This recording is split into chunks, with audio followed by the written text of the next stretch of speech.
I used to think people showed their true colors slowly over years. Then one afternoon, Linda Harper proved me wrong. She looked me straight in the eye and told me I should remember my place.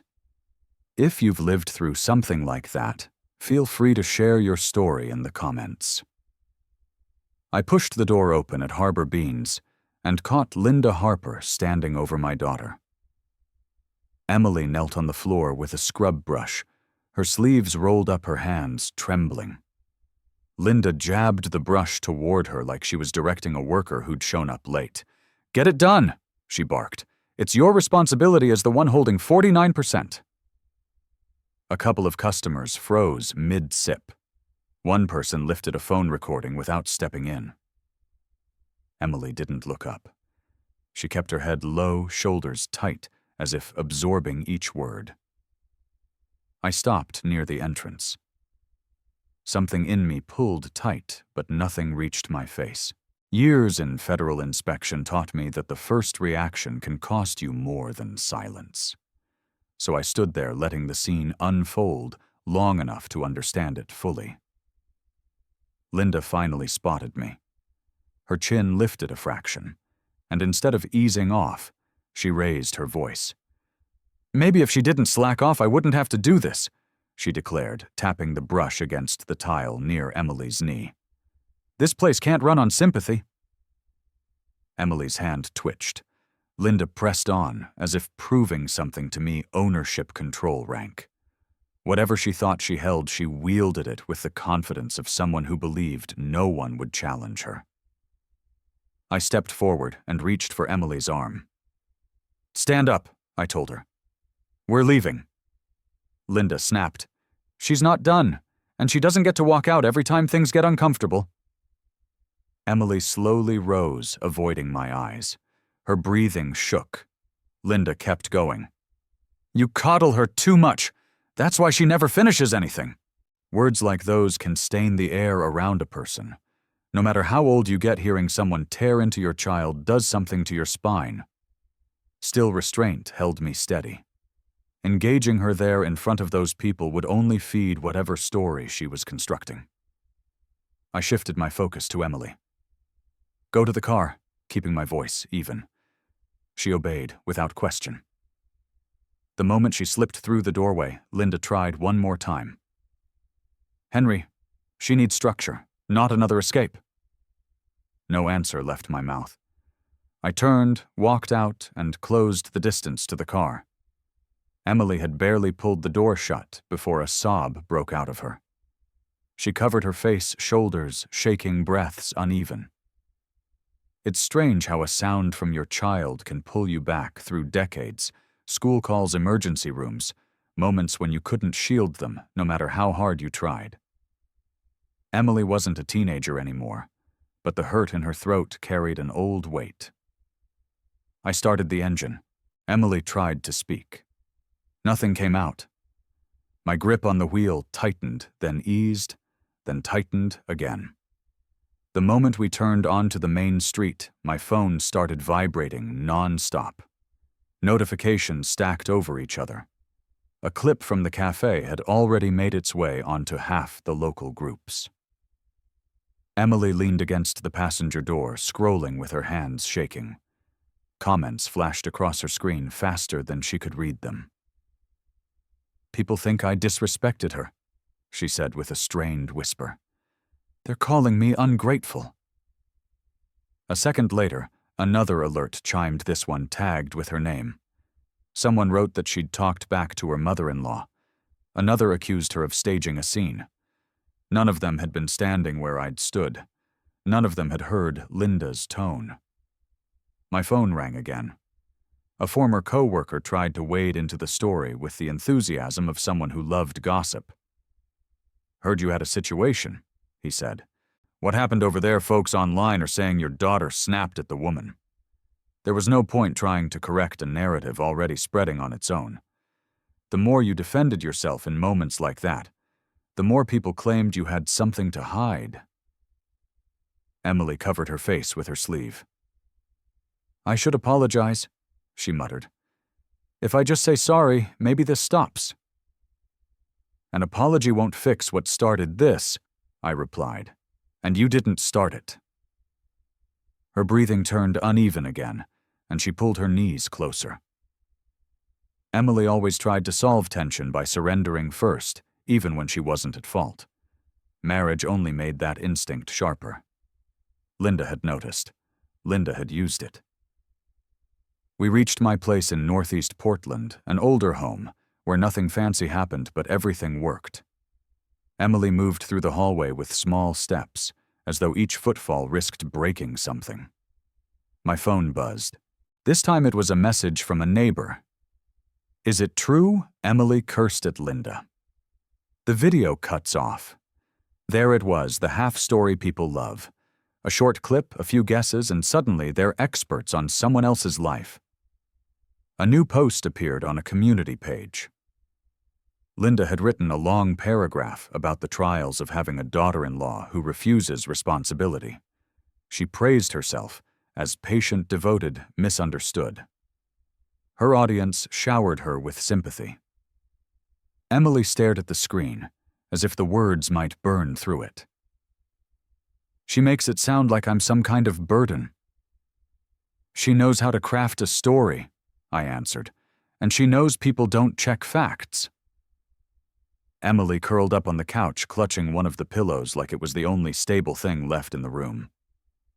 Stepping away from the noise, I retrieved the folder of documents from a drawer. The papers Emily signed when she opened Harbor Beans were stuffed in no particular order. She'd been exhausted at the time, juggling work, and a marriage starting to crack. When she asked Linda for help, I remember thinking it would either steady her or cost her something. At the dining table, I began sorting through the pages.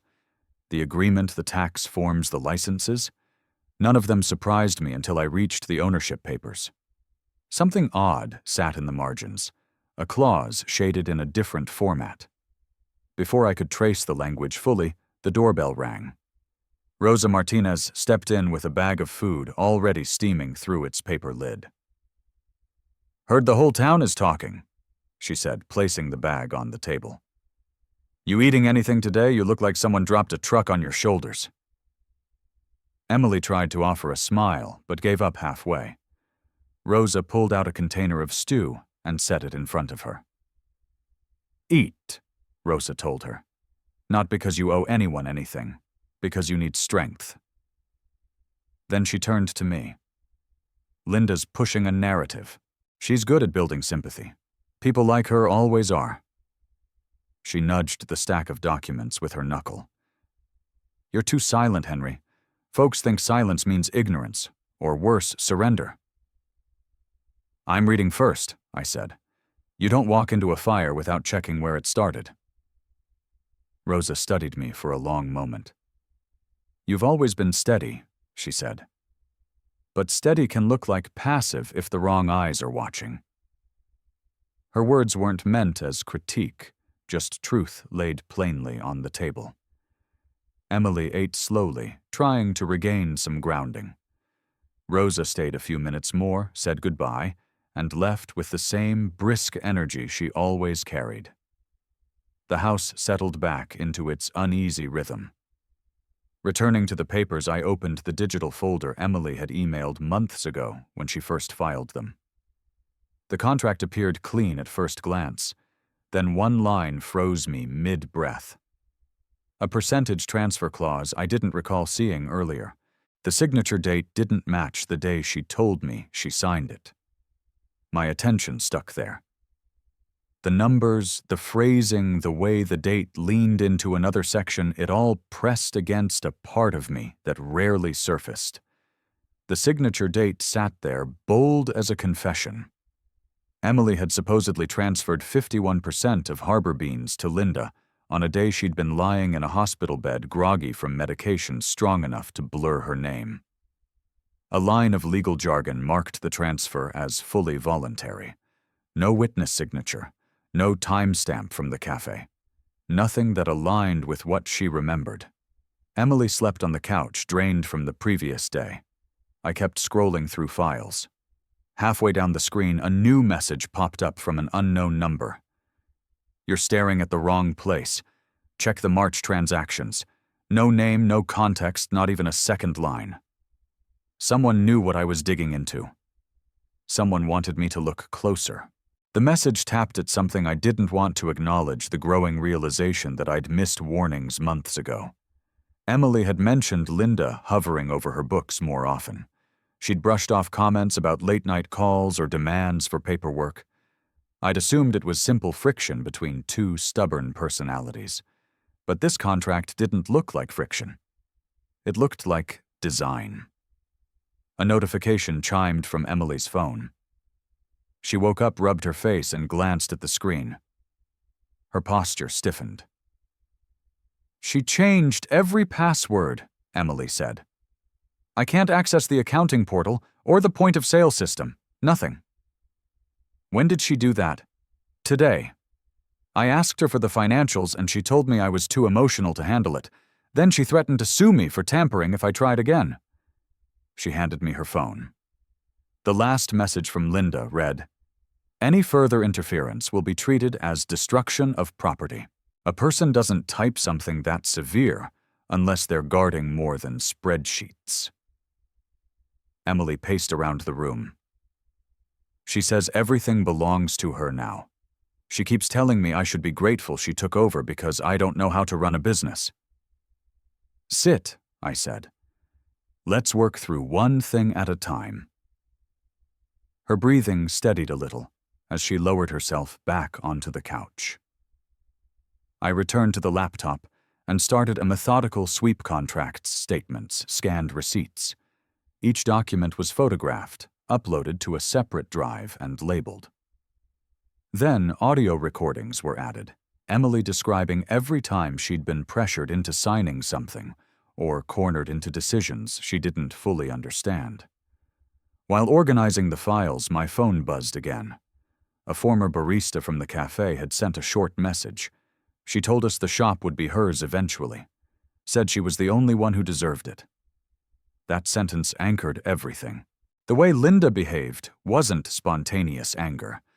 It was a long plan moving into its final phase. I typed out a reply asking for dates or examples.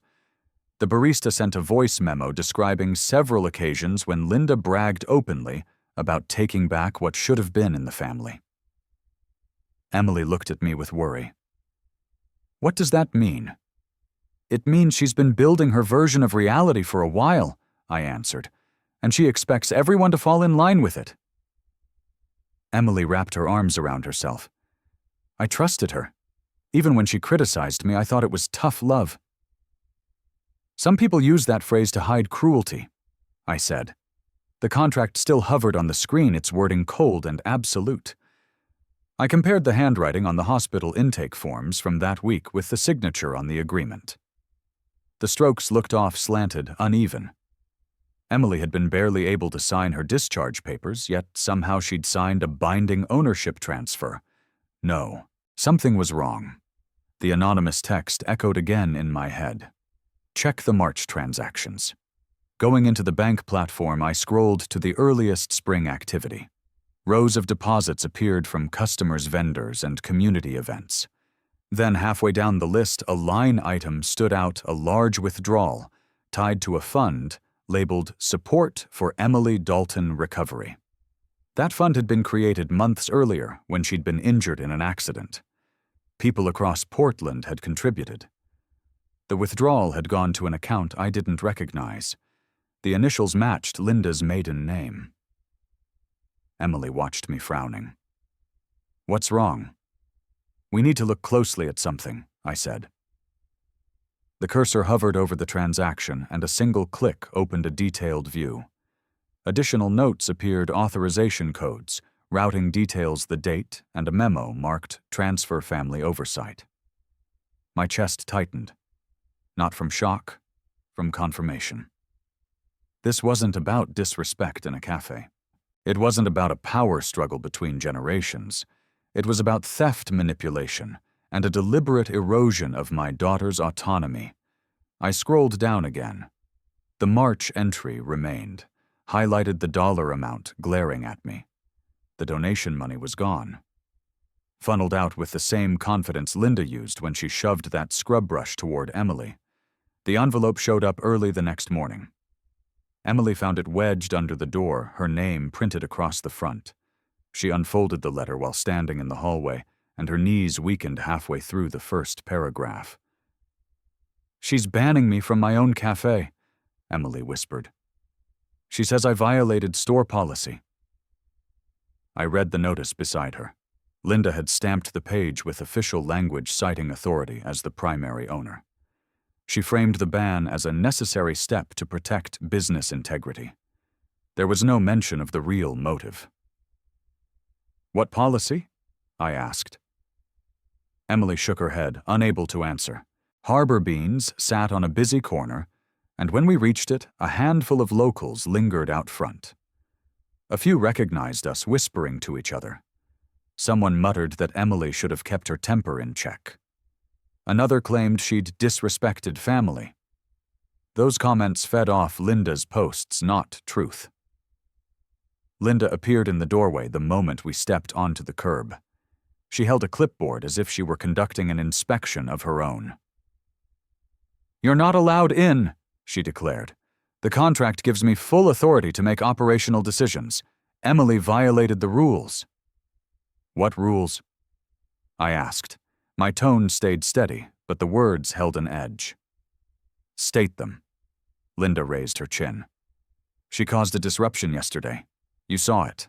Customers were uncomfortable. That's enough." Emily tried to speak. "I didn't—" Linda cut her off with a loud scoff. Enough bystanders turned their heads that she seized the moment. "Your daughter routinely mishandles finances," she said. "She's disorganized, emotional. That cafe can't survive if someone like that holds power." My jaw tightened, but I didn't give her the satisfaction of a visible reaction. She tapped the clipboard. "I have evidence. I prepared a report." She flipped through the sheets dramatically, reading each line so the onlookers could hear. "Unauthorized expenses, inventory errors, missing receipts, all tied to Emily." Emily gasped and clutched my sleeve. "I didn't do any of that," she said. "I know," I answered. Linda continued reading with a theatrical sigh. "She has no business sense, Henry. Someone had to step up. I'm protecting the investment your family nearly ruined." People began murmuring again, some already convinced. False confidence creates momentum. Linda understood that better than anyone. Emily's face drained of color as the crowd absorbed Linda's accusations. She was being tried by neighbors who once praised her for opening a small cafe in their community. Now they stood by nodding at claims crafted to destroy her reputation. Linda pushed further. "If she tries to step back on this property, I'll pursue legal action. And don't think I won't use every tool available." Emily trembled beside me. The humiliation struck deeper than what happened the day before. This wasn't private cruelty. It was public execution. My phone buzzed, but I didn't look at it. My attention stayed fixed on Linda. My voice dropped colder than I'd intended. "Show the legal grounds," I said. "Not a story, the law." She didn't answer that. Instead, she raised her voice enough for the listeners. "He wants to intimidate me," she announced. "He thinks he knows more because he worked for the government. But this is my business now." Emily's breathing turned ragged. "Please, can we leave?" she asked, barely audible. Linda seized those words too. "See, she can't handle responsibility. That's why the cafe needs leadership. Real leadership." A couple of phones lifted, likely recording again. The narrative Linda built was spreading in real time, gaining shape with every exaggerated accusation. Emily's shoulders curled inward, as if the air had thickened around her. Being barred from the cafe was one thing. Being painted as incompetent in front of her own neighbors was something else entirely. I recognized the shift in her the way shame turns into survival instinct. She wanted to disappear. We're done here, I said. Turning away from the crowd, I reached for my phone again. Not to argue. Not to correct them. Arguments in the street solve nothing. Linda had manipulated local perception. She expected me to engage on that stage. But she had misread the situation. A message from a former colleague flashed at the top of my screen. He still worked for the federal office and had flagged me earlier. The opening I needed had already presented itself. I stepped a few paces away from the spectators and dialed his number. "Morning," he answered. "What's going on, Henry?" "There's a business in Portland that needs a compliance inspection," I said, keeping my tone measured. "Ownership practices, financial reporting, workplace conduct, everything." Emily watched me with red eyes. Linda tried to eavesdrop, leaning forward slightly. My colleague asked, "Is this urgent?" "Yes," I replied. "Schedule it as soon as protocol allows." Linda tilted her head, pretending not to care, while her hand tightened around the clipboard. Before ending the call, I spoke the words that carried more weight in her world than anything I could have said directly. "It requires a federal inspection." Linda froze mid-breath. Her posture wavered just enough to expose the fear she'd been hiding behind all that arrogance. The inspection team arrived 2 days later. 3 federal staff in standard jackets stepped through harbor beams with clipboards balanced against their palms. Customers lowered conversations without stopping them, sensing the shift in the room. Linda straightened her blouse the moment she saw the jackets. Her hands stayed glued to the counter, squeezing the edge hard enough to blanch her knuckles.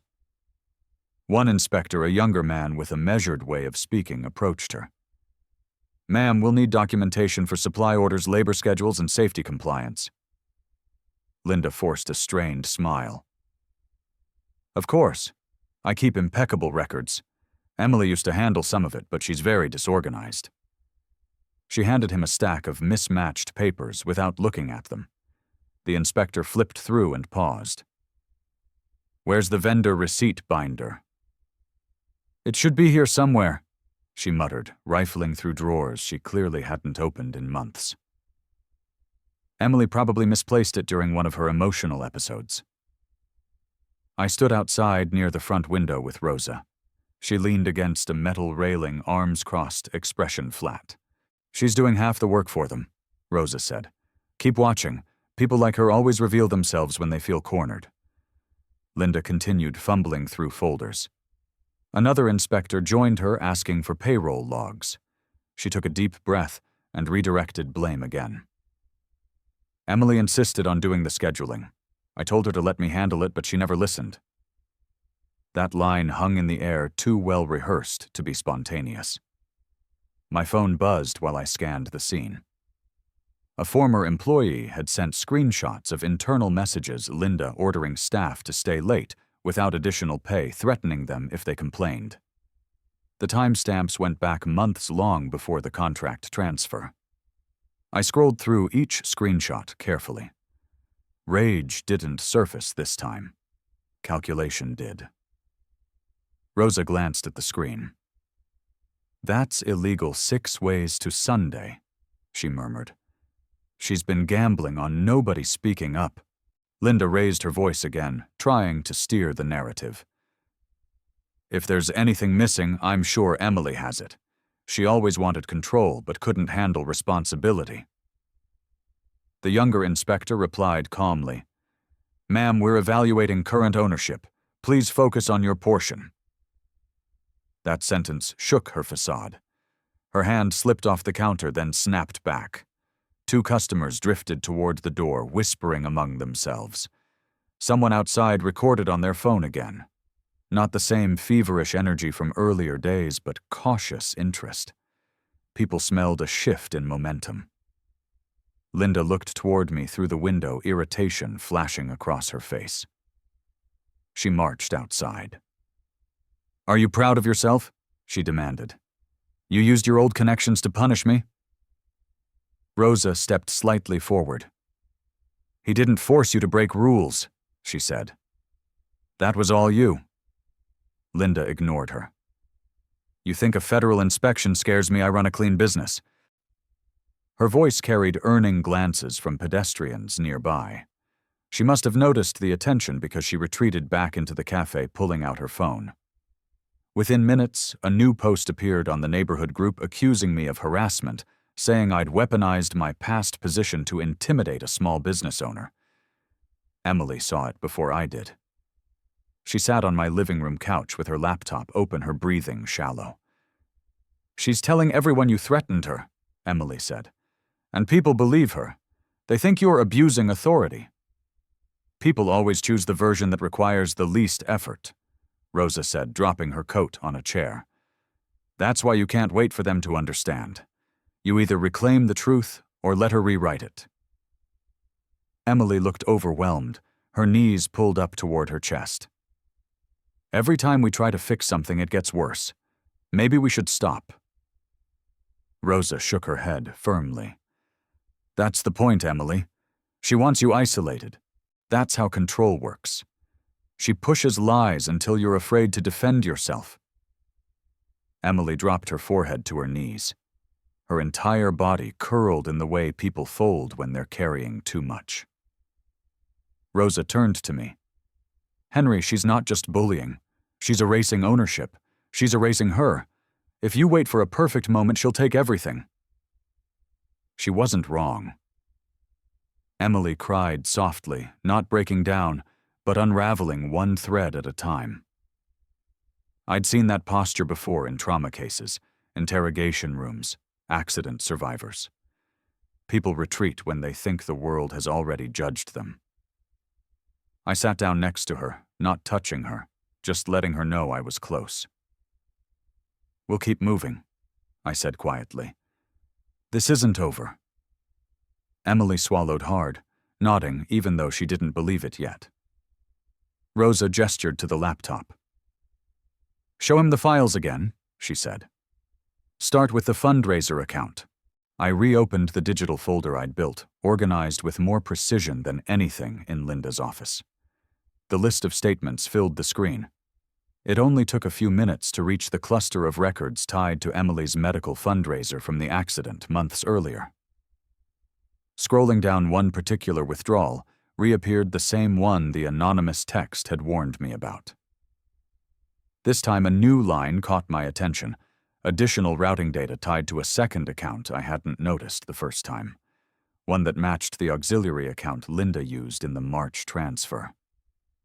My hand paused on the trackpad. The funneling wasn't accidental. It wasn't sloppy. It was crafted. Money people across Portland donated for Emily's recovery had been siphoned into an account Linda set up.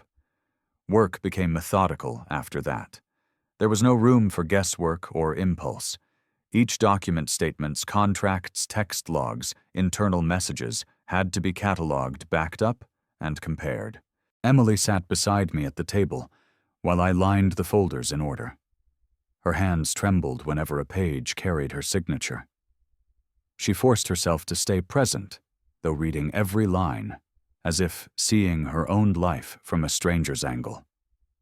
Rosa stepped in late morning with a notebook and a folder under her arm. "I talked to someone who might help," she said. "An attorney I used when my ex tried to twist property filings. He knows these patterns." The lawyer arrived an hour later. A gray-haired man with sharp questions and no patience for half-truths. He scanned the contract transfer page, tapped the date twice, then shut the folder. "If she signed this while medicated, it's invalid," he said. "No judge in Oregon will uphold a contract executed under impaired consent. You prove that the ownership flips back instantly." Emily looked up. "So all of this could be undone." "Only if the evidence is airtight," he replied. "And you already have half of what most plaintiffs struggle for." He left shortly after, promising to draft a legal path once we filled the gaps. The rest of the day moved in long stretches of work. Statements from March were cross-checked. The screenshot logs from former employees were organized by date. Audio recordings were cleaned and labeled, each piece linked to another with uncomfortable precision like bones belonging to a single skeleton. While sorting files, Rosa nudged my shoulder and nodded toward the window. "You expecting company?" A sedan I didn't recognize sat across the street. Same one I'd noticed the night before. Same position. Same angle toward my front steps. It wasn't illegal, but something about its stillness made the air feel heavier. "Could be coincidence," Rosa said. "But people don't usually park in that exact spot 2 days straight." Emily joined us, peering out nervously. "Do you think Linda sent someone?" "There's no evidence of that," I said. "But keep your phone nearby." Her phone buzzed as if on cue. When she read the message, her face drained. "It's anonymous," she whispered. "Don't stand with him, Emily. You'll lose everything." Rosa exhaled sharply. Classic intimidation tactic. "It's working," Emily said. "I feel like I'm watching my life shrink." "You're not shrinking," Rosa answered. "You're being cornered. That's different. And it doesn't last if you push back." Emily curled her hands into fists to stop the shaking. Later that afternoon, someone knocked at the door. A man from Linda's church introduced himself politely, hat in hand, voice dripping with concern. "I just wanted to check in," he said. "Linda feels terrible about the misunderstanding. She didn't mean for things to escalate. Maybe both sides could take a step back." His tone sounded mild, but the purpose was obvious. "Soften me. Make me doubt. Get me to retreat before the inspection deepened." "She's worried the stress is hurting the family," he continued. "Maybe a peaceful conversation would help." Emily watched from the hallway, eyes wide. Rosa stood at the edge of the living room, arms crossed, unimpressed. "We'll consider it," I said. The man smiled, relieved, believing he'd succeeded. When he left, I slipped my phone into my pocket, stopping the recording app that had captured every word he'd spoken. Rosa shook her head. He wasn't here for peace. He was here to float fear. "Exactly why I recorded him," I answered. The sedan across the street started its engine the moment the man stepped off my porch. Then it drove off without hesitation. Emily sank onto the couch, exhaustion overtaking her. "How do we keep up with all this?" she asked. "Every time we think we're catching up, something else hits." "By sorting truth from noise," Rosa replied. "And he's already started." We turned back to the table. Papers spread across the surface in layered clusters. Rosa helped me sort by category: financial, legal, operational, personal communications. Each group fed into a larger pattern, growing clearer with every document placed beside another. A web formed. Not metaphorical. A literal diagram on a sheet of printer paper filled with circles and arrows that mapped out Linda's entire scheme, piece by piece. Fundraiser withdrawal, Linda's secondary account, contract transfer, signed during medical impairment, password lockouts, timed with financial discrepancies, staff coercion, tied to unpaid labor logs, public narrative shaping, social posts written on key dates. Emily watched us work, her breathing steadier than the night before. "You're building the whole picture," she said. "You're showing how she planned this." "She didn't plan everything," Rosa said. "She improvised where she had to, but the core, that's intentional." The hours stretched, but fatigue never fully landed. There was too much to assemble, too much at stake. Every new connection sharpened the outline of Linda's motives. When the last line was drawn, I stepped back. The diagram covered half the table now. Rosa rested a hand on the paper. "That's your case," she said. "Right there." The arrows all converged at one point. Linda Harper. I stood there in the dimming room, tracing each arrow with my eyes, letting the enormity of the pattern settle on me, not as shock, but as clarity. The envelope on the doorstep looked official, too thick, too formal to be anything routine. Emily picked it up, tore the seal, and froze as she scanned the first page. Her lips parted, but no words came out. She handed the packet to me with both hands, shaking. A lawsuit, filed by Linda. 2 claims: property trespass and character defamation. She wasn't just tightening the pressure, she was dragging Emily straight into a legal pit. Emily backed into the wall, sliding down until she crouched on the floor. She's suing me. Dad! She's actually suing me. You're not alone in this, I said, crouching next to her. But the fear in her face wasn't something reassurance could erase. She'd never been inside a courtroom. She'd never been accused of anything in her life. Now she was staring at a summons with her name printed in bold. She'll win, Emily whispered. She has the café. She has the community behind her. If this goes to court, I'll lose everything. You won't, I answered. But we need to stay steady. She pressed her forehead into her knees and let out a low, strained sound, something between a sob and a gasp. The next hit came faster than I expected. A local newspaper ran an article leaning heavily toward Linda's version of the story. The headline framed her as a small business owner under attack. Emily was reduced to a footnote about unreliable conduct. Comments below the article repeated Linda's narrative word for word. People who hadn't stood 5 feet from the truth now judged my daughter like she'd stolen from her own community. Rosa forwarded me the link with a short message they're circling. Move wisely. Emily read the article, held her breath for too long, then whispered, "It's over, isn't it?" "No," I said. "But she's forcing our next move. Every instinct told me the same thing. If we didn't hit back now with facts, with proof, Linda would control the entire story by sundown." The diagram from the previous night still lay across my table. Arrows, dates highlighted withdrawals. The skeleton of Linda's scheme stared back at me, complete, except for one missing bone, a direct admission. That piece arrived on its own. My phone buzzed with an audio file from an unfamiliar number, a former employee of Linda's. The message was short. "Thought you should hear this."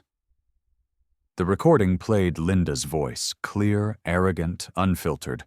That fundraiser money was wasted on her anyway. I moved it where it would actually be useful. They'll never trace it back. People are so naive when they donate. Emily clapped a hand over her mouth. "Dad." Rosa, who'd just walked in, grabbed the back of a chair and swore under her breath. "That's your missing nail. That's fraud, in her own words." The recording continued with Linda bragging about fixing the books and making sure Emily couldn't ruin the café. Each sentence aligned with the files, the withdrawals, the fake reports. Everything clicked together with a precision you rarely get in cases like this. I placed the recording beside the statements, the contract, the screenshots, the testimony. The picture was whole now, no gaps left for Linda to slither through. Rosa pointed at the stack. "Send everything. Today." I didn't hesitate. I called my contact at the federal office and spoke plainly. "I'm sending you a full package," I told him. "It includes financial diversion, coerced signatures, falsified records, and a recorded admission. This needs a formal investigation." He didn't waste time on questions. "Forward the files," he said. "We'll review and move immediately." 2 hours later, a federal vehicle pulled up in front of Harbor Beans. People gathering outside thought it was another random inspection. It wasn't. This one came with authority beyond Linda's rehearsed charm. Rosa, Emily, and I stood across the street. Emily kept wringing the sleeves of her sweatshirt, unable to stay still. Inside the café, one of the investigators called Linda over. She walked with too much confidence until she saw the badge. Her expression pinched, then cracked. They asked her to sit. They asked for her financials. They asked for access to her accounts. When they mentioned reviewing personal transactions related to community funds, her hand jerked, knocking over a stack of flyers. From where I stood, I saw her lips move in protest, but her knees nearly buckled. Finally, one of the inspectors escorted her out to the waiting vehicle. The crowd that had once echoed her accusations now stared in stunned silence. No one defended her. No one stepped forward. No one said she was misunderstood. Emily gripped my arm. "They're taking her. They're questioning her," I answered, "and they'll follow the evidence." Linda stumbled getting into the car, one hand gripping the doorframe. The investigator steadied her before guiding her in. The conference room at the federal building felt plain and utilitarian, nothing theatrical about it. Emily sat across from the investigator with her hands folded tightly. I took the chair next to her and placed my hand on the table, not touching her, just close enough for her to feel anchored. The investigator pressed the record button. "Emily, we'll start with the day you signed the transfer papers. Do you remember your condition at the hospital?" She nodded, voice wavering only on the first word. "I was heavily medicated. I couldn't hold a pen steady. Linda brought the papers and told me it was for insurance verification. I trusted her." Her breathing steadied as the questions continued. She explained the confusion, the dizziness, the way Linda hovered at the foot of her bed, guiding her through signatures she barely saw. When asked about the fundraiser account, she described the shock of learning the money had vanished. Evidence laid out on the table finished the rest, the recording, where Linda bragged the bank statements, the employee testimonies, the mismatched dates, the second account. Every piece reinforced the one before it. The investigator leaned back. "Based on what we've reviewed, the contract is invalid. Consent wasn't present. Ownership reverts back to Emily Dalton." Emily's shoulders dropped, as if someone cut the ropes holding them up. Another officer entered with a folder. "Financial review confirms misappropriation of community funds. Charges will proceed." There was no triumph on Emily's face, just the stunned unraveling of dread she'd carried for too long. Linda's downfall happened faster than even I expected. Her family stopped returning her calls. Neighbors who once praised her posts deleted their comments. The groups she dominated online turned on her with a speed that would have been cruel if not for the damage she'd done. News headlines shifted tone in a single day. Local woman under investigation for fraud, fundraiser money traced to private account. No more articles painting her as a victim. No more community applause. She remained in the county facility waiting for her hearing, and every update from the investigators described her saying less and less with each interview. The woman who once filled entire rooms with her certainty now had nothing left to declare. Emily and I walked out of the federal building after her formal statement. She exhaled slowly, looked up at me and said, "I want to rebuild Harbor Beans, but this time just us, if you'll do it with me." That pulled at something deep, something old. I'd spent years keeping my distance whenever I felt myself taking up too much space in her life. The fear of pushing too hard, of driving her away, had shaped me more than I wanted to admit. "Let me think a little," I said. "I'm with you. I just need a short reset." She smiled, relieved even by that. Later that evening, I stepped onto the porch and called Rosa. "I need a few days in Seattle," I told her. "Not running, just clearing my head before we start again." She didn't hesitate. "You deserve that. And Emily's strong enough now to hold her ground while you're gone." The main investigation wrapped by the end of the week. Emily received official notice that the cafe was restored to her ownership. The charges against Linda moved into the court system: embezzlement, coercion, fraud. The kind of charges that reshape a person's entire future. Emily threw herself into repairing the cafe. She repainted walls, replaced shelving, and rewrote menus. A few people who had once doubted her came by offering to help. She didn't hold grudges. She let them in, handed them tasks, and moved forward. When I returned from Seattle Harbor, Beans looked different, not polished or fancy, but alive. in a way it hadn't been before. Emily arranged flowers near the counter and brewed test batches of a new roast. "I want this place to represent something real," she said, not what she tried to force it to be. I stepped through the doorway and listened to the steady hum of the machine warming up. The sound rolled through the space like a promise rather than a memory. Emily wiped down a table with the easy rhythm of someone reclaiming her territory, one motion at a time. She noticed me watching. Me. "Come on," she said, gesturing toward the new sign leaning against the wall. "Tell me what you think." The sign wasn't elaborate, just clean lettering Harbor Beans, Emily and Henry Dalton. No flourish, no tribute, no performance. I walked over, ran a hand along the edge, and let the moment settle. The day had no scripted ending, no final lines to speak. Life simply moved forward, and I moved with it, standing in the cafe my daughter had taken back with her own hands. The machine clicked on again, steady and familiar, and I stayed there as the day unfolded into whatever came next.